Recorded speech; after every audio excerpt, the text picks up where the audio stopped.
What if I told you you can't actually prove reality exists? Think about it. Everything that you experience, your sight, your sound, your touch, it all happens inside your mind. So how do you know what's real? Let's break this down because this truth will shake your entire understanding of existence. You experience reality through your senses, but your senses can be deceived. You see light, but your eyes are just processing electrical signals. You hear sound, but it's just vibrations in the air interpreted by your brain. You feel something solid, but on a quantum level, it's mostly empty space. Everything you know about reality is just data being processed in your mind. And here's the problem. If all your experiences are filtered through your brain, how do you know what's real? Your dreams feel real when they're in them. A mirage looks like water until you get closer. A hallucination seems real to the person experiencing it. So if you can't trust your senses completely, how can you trust your perception of reality?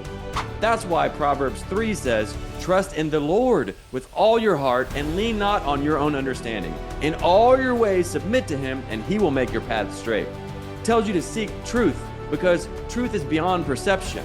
People think that what they believe is the truth, but they think it's the truth because it's what they believe.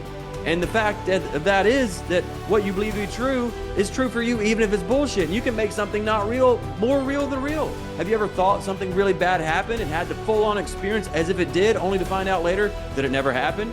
And even though what you believed wasn't real, the experience you had because of it was real to you.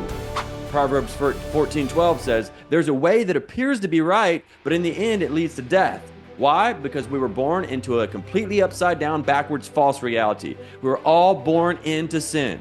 Sin is not an action to be punished, it's the perception to be corrected, the perceived separation from God, which can't possibly happen since God is omnipresent and there's no spot that God is not. So the question is, if you can't test reality, what can you trust? Are you living based on what feels real or what's actually true? Most people assume reality is just what they see, but what if there's more? What if what's truly real is beyond what your mind can comprehend? So my suggestion is to let go of trying to figure out what is real and yield to the truth that will set you free, not to be confused with your truth, which has already imprisoned you. And when the truth comes, it will set you free, but it'll piss you off first when you've been fighting for a lie. You can't solve a problem at the level of consciousness that created it, and you can't see the picture when you're inside of it.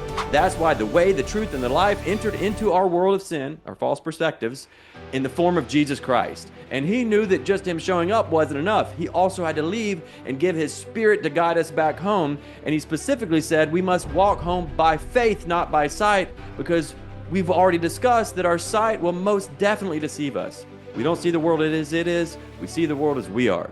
If you're ready for more liberating truth, subscribe now and I'll see you in the next video.